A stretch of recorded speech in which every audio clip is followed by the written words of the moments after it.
Газираната вода чисти огледала. Нека пробваме.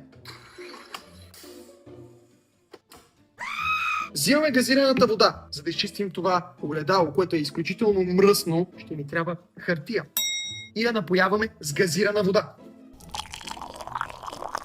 Да видим дали този мит всъщност работи. Първо забърсваме с газираната вода и после ще потуша с друга хартия, за да видя да няма ефект.